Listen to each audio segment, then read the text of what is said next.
श्रीभैरवाष्टकम्।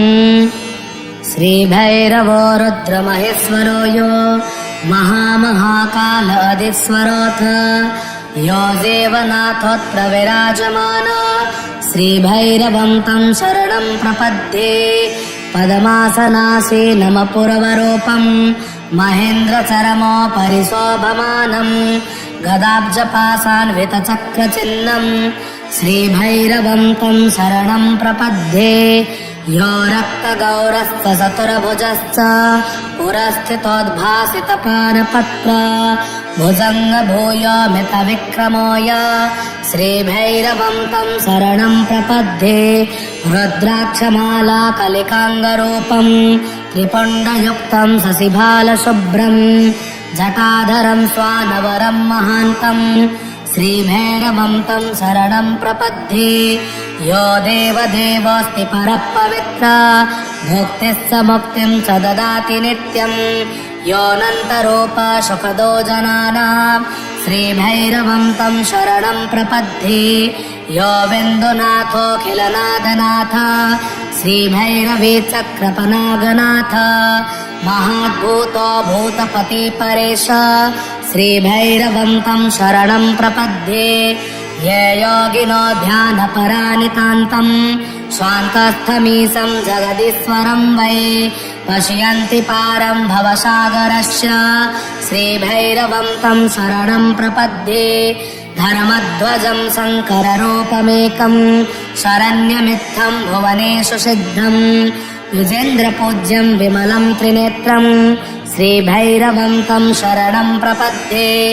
भैरवाष्टकमेतद्य श्रद्धा भक्ति समन्वित सायं प्रातः पठे नित्यं स यशस्वी सुखी भवेत् इति श्री गार्ग्यमुनि द्विजेन्द्र कविकृतं भैरवाष्टकं सम्पूर्णम्। श्रीभैरवाष्टकम्। श्रीभैरवो रुद्रमहेश्वरो यो महाकालादिस्वरोऽथ यो देवनाथोऽत्र विराजमान श्रीभैरवं तं शरणं प्रपद्ये। पद्मासनासीनमपुरवरूपं महेन्द्रचरमोपरि शोभमानं गदाब्जपाशान्वितचक्रचिह्नं श्रीभैरवं तं शरणं प्रपद्ये। यो रक्तगौरस्तचतुर्भुजश्च पुरस्थितोद्भासितपानपत्र भुजङ्गभूयोमितविक्रमोय श्रीभैरवं तं शरणं प्रपद्ये। रुद्राक्षमाला कलिकाङ्गरूपं त्रिपुण्डयुक्तं शशिभालशुभ्रं जटाधरं स्वानवरं महान्तं श्रीभैरवं तं शरणं प्रपद्ये। यो देवदेवोऽस्ति परः पवित्र भुक्तिः स मुक्तिं च ददाति नित्यं योऽनन्तरूप सुखदो जनानां श्रीभैरवं तं शरणं प्रपद्ये। यो बिन्दुनाथोऽखिलनाथनाथ श्रीभैरवी चक्रपनागनाथ महाद्भूतो भूतपति परेश श्रीभैरवं तं शरणं प्रपद्ये। ये योगिनो ध्यानपरानितान्तं स्वान्तस्थमीशं जगदीश्वरं वै पश्यन्ति पारं भवसागरस्य श्रीभैरवं तं शरणं प्रपद्ये। धर्मध्वजं शङ्कररूपमेकं शरण्यमित्थं भुवनेषु सिद्धं द्विजेन्द्रपूज्यं विमलं त्रिनेत्रं श्रीभैरवं तं शरणं प्रपद्ये। भैरवाष्टकमेतद्य श्रद्धा भक्ति समन्वित सायं प्रातः पठे नित्यं स यशस्वी सुखी भवेत् इति श्री गार्ग्यमुनि द्विजेन्द्र कविकृतं भैरवाष्टकं सम्पूर्णम्। श्रीभैरवाष्टकम्। श्रीभैरवो रुद्रमहेश्वरो यो महाकालादिस्वरोऽथ यो देवनाथोऽत्र विराजमान श्रीभैरवं तं शरणं प्रपद्ये। पद्मासनासीनमपुरवरूपं महेन्द्रचरमोपरि शोभमानं गदाब्जपाशान्वितचक्रचिह्नं श्रीभैरवं तं शरणं प्रपद्ये यो रक्तगौरश्च चतुर्भुजश्च पुरस्थितोद्भासितपानपत्र भुजङ्गभूयोमितविक्रमोय श्रीभैरवं तं शरणं प्रपद्ये रुद्राक्षमाला कलिकाङ्गरूपं त्रिपुण्डयुक्तं शशिभालशुभ्रं जटाधरं स्वानवरं महान्तं श्रीभैरवं तं शरणं प्रपद्ये यो देवदेवोऽस्ति परः पवित्रः भुक्तिः स मुक्तिं च ददाति नित्यं योऽनन्तरूपः सुखदो जनानां श्रीभैरवं तं शरणं प्रपद्ये यो बिन्दुनाथोऽखिलनाथनाथ श्रीभैरवी चक्रपनागनाथ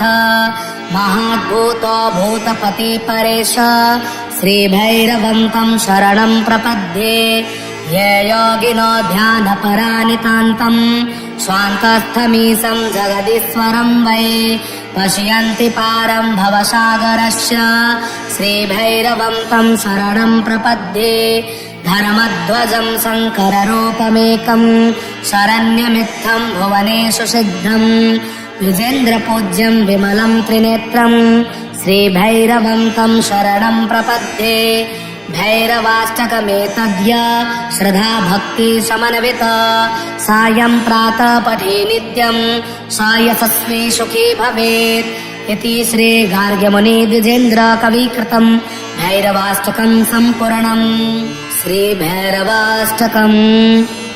श्रीभैरवो रुद्रमहेश्वरो यो महामहाकाल अधिस्वरोऽथ यो देवनाथोऽत्र विराजमान श्रीभैरवं तं शरणं प्रपद्ये पद्मासनासीनमपूर्वरूपं महेन्द्रचरमोपरि शोभमानं गदाब्जपाशान्वितचक्रचिह्नं श्रीभैरवं तं शरणं प्रपद्ये यो रक्तगौरश्च चतुर्भुजश्च पुरस्थितोद्भासितपानपत्र भुजङ्गभूयोमितविक्रमोय श्रीभैरवं तं शरणं प्रपद्ये रुद्राक्षमाला कलिकाङ्गरूपं त्रिपुण्डयुक्तं शशिभालशुभ्रं जटाधरं स्वानवरं महान्तं श्रीभैरवं तं शरणं प्रपद्ये यो देवदेवोऽस्ति परः पवित्रः भुक्तिः स मुक्तिं च ददाति नित्यं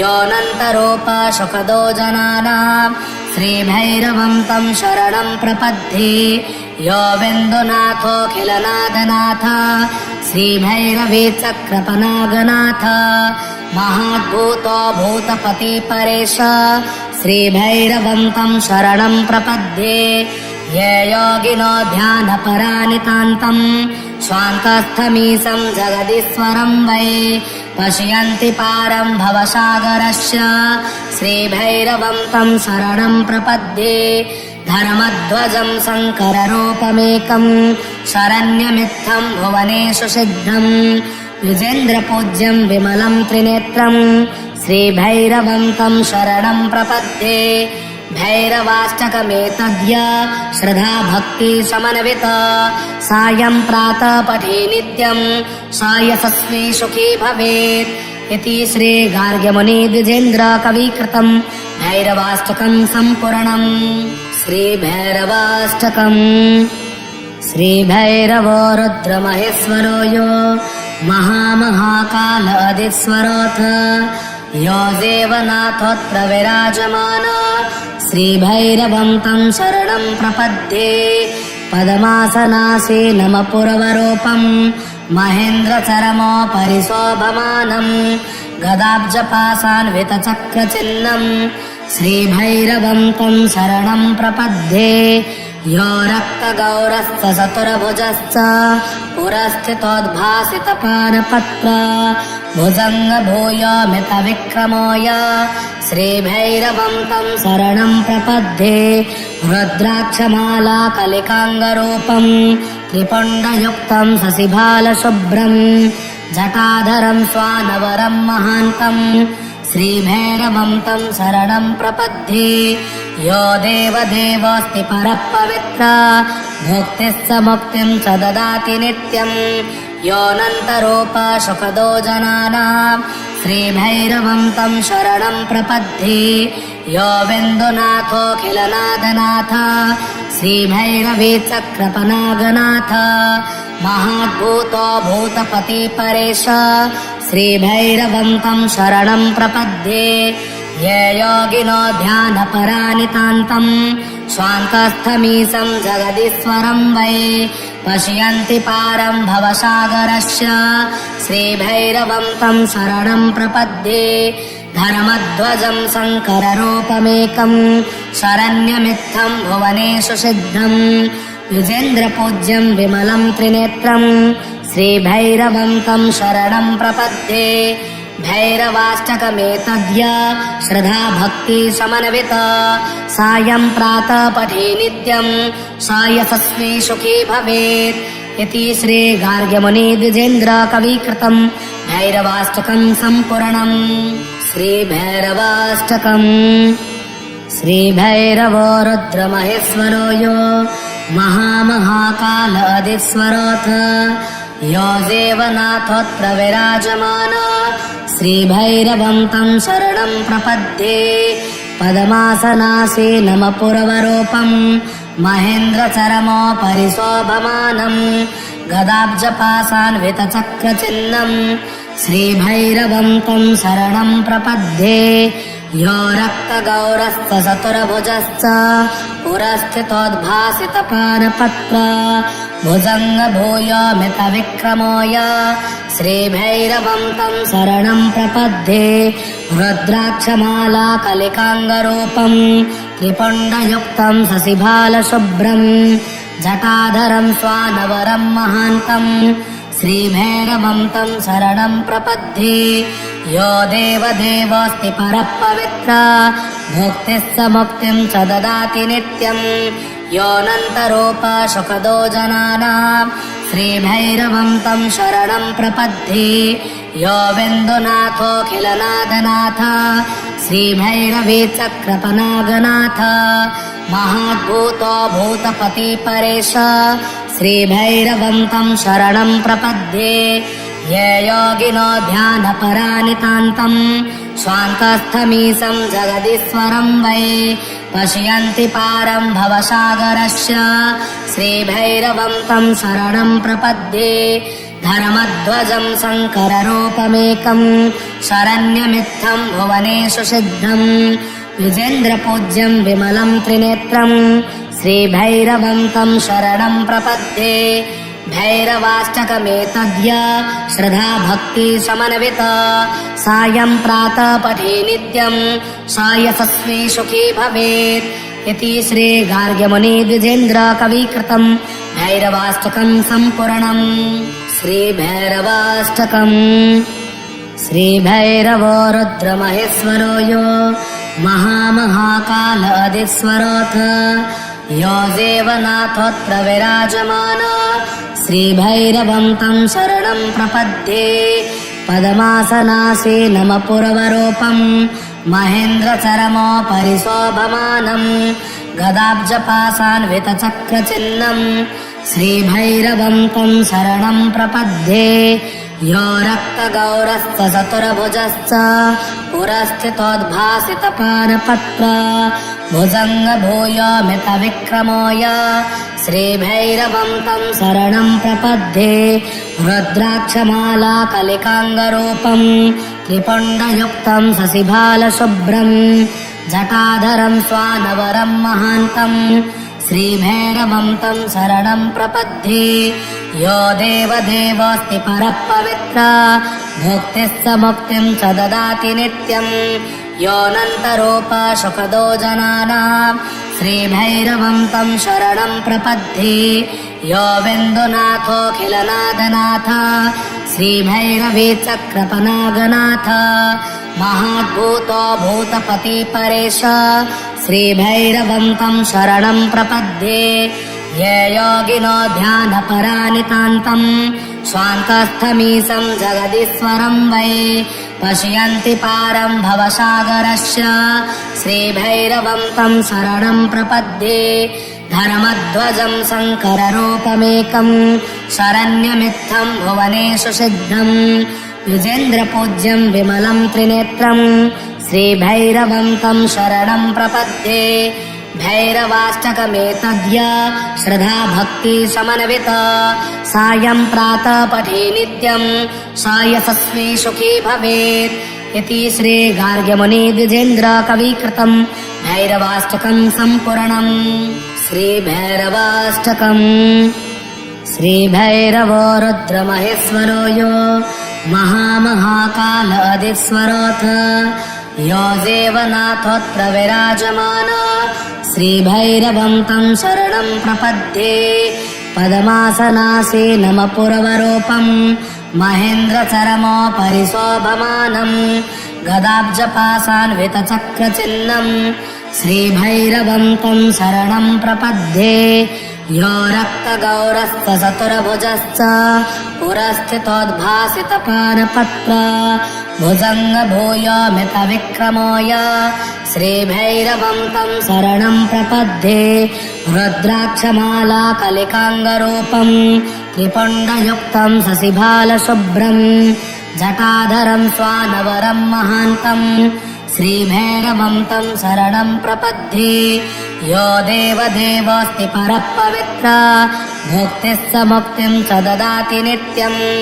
योऽनन्तरूप सुखदो जनानां श्रीभैरवं तं शरणं प्रपद्ये यो बिन्दुनाथोऽखिलनाथनाथ श्रीभैरवे चक्रपनागनाथ महाद्भूतो भूतपति परेश श्रीभैरवं तं शरणं प्रपद्ये ये योगिनो ध्यानपरानितान्तं स्वान्तस्थमीशं जगदीश्वरं वै पश्यन्ति पारं भवसागरस्य श्रीभैरवं तं शरणं प्रपद्ये धर्मध्वजं शङ्कररूपमेकं शरण्यमित्थं भुवनेषु सिद्धं युजेन्द्रपूज्यं विमलं त्रिनेत्रं श्रीभैरवं तं शरणं प्रपद्ये भैरवाष्टकमेतद्य श्रद्धा भक्ति समन्वित सायं प्रातः पठे नित्यं स यशस्वी सुखी भवेत् इति श्री गार्ग्यमुनि द्विजेन्द्र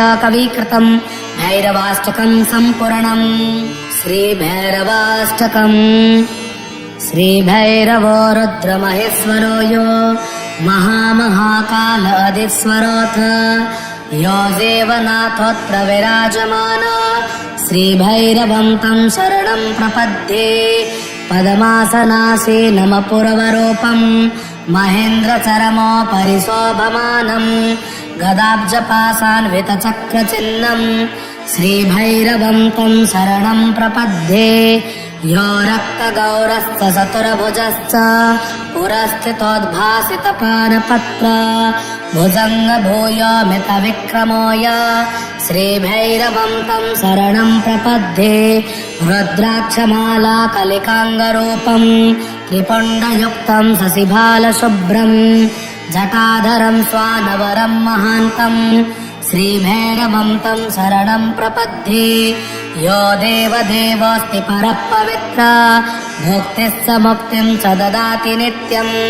योऽनन्तरूप सुखदो जनानां श्रीभैरवं तं शरणं प्रपद्ये यो बिन्दुनाथोऽखिलनाथनाथ श्रीभैरवे चक्रपनागनाथ महाद्भूतो भूतपति परेश श्रीभैरवं तं शरणं प्रपद्ये ये योगिनो ध्यानपरानितान्तं स्वान्तस्थमीशं जगदीश्वरं वै पश्यन्ति पारं भवसागरस्य श्रीभैरवं तं शरणं प्रपद्ये धर्मध्वजं शङ्कररूपमेकं शरण्यमित्थं भुवनेषु सिद्धं युजेन्द्रपूज्यं विमलं त्रिनेत्रं श्रीभैरवं तं शरणं प्रपद्ये भैरवाष्टकमेतद्य श्रद्धा भक्ति समन्वित सायं प्रातः पठे नित्यं स यशस्वी सुखी भवेत् इति श्री गार्ग्यमुनि द्विजेन्द्र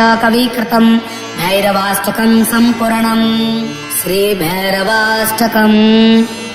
श्रीभैरवो रुद्रमहेश्वरो यो महामहाकाल अधिस्वरोऽथ यो देवनाथोऽत्र विराजमान श्रीभैरवं तं शरणं प्रपद्ये पद्मासनासे नम पुरवरूपं महेन्द्रचरमोपरि शोभमानं गदाब्जपाशान्वितचक्रचिह्नं श्रीभैरवं तं शरणं प्रपद्ये यो रक्तगौरस्तचतुर्भुजश्च पुरस्थितोद्भासितपानपत्र भुजङ्गभूयोमितविक्रमोय श्रीभैरवं तं शरणं प्रपद्ये रुद्राक्षमाला कलिकाङ्गरूपं त्रिपुण्डयुक्तं शशिभालशुभ्रं जटाधरं स्वानवरं महान्तं श्रीभैरवं तं शरणं प्रपद्ये यो देवदेवोऽस्ति परः पवित्रः भुक्तिः स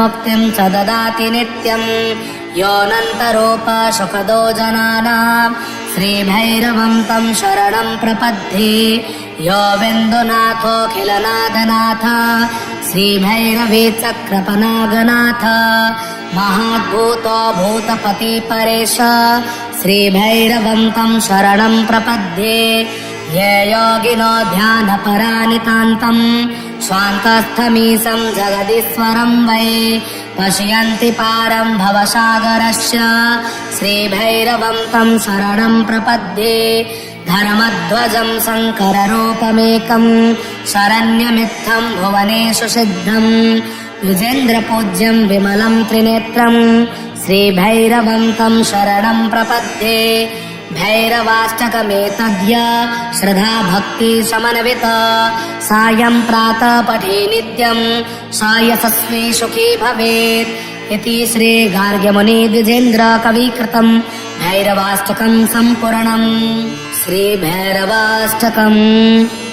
श्रीभैरवो रुद्रमहेश्वरो यो महाकालादिस्वरोऽथ यो देवनाथोऽत्र विराजमान श्रीभैरवं तं शरणं प्रपद्ये पद्मासनासे नम पुरवरूपं महेन्द्रचरमोपरि शोभमानं गदाब्जपाशान्वितचक्रचिह्नं श्रीभैरवं तं शरणं प्रपद्ये यो रक्तगौरस्तचतुर्भुजश्च पुरस्थितोद्भासितपानपत्र भुजङ्गभूयोमितविक्रमोय श्रीभैरवं तं शरणं प्रपद्ये रुद्राक्षमाला कलिकाङ्गरूपं त्रिपुण्डयुक्तं शशिभालशुभ्रं जटाधरं स्वानवरं महान्तं श्रीभैरवं तं शरणं प्रपद्ये यो देवदेवोऽस्ति परः पवित्रः भुक्तिः स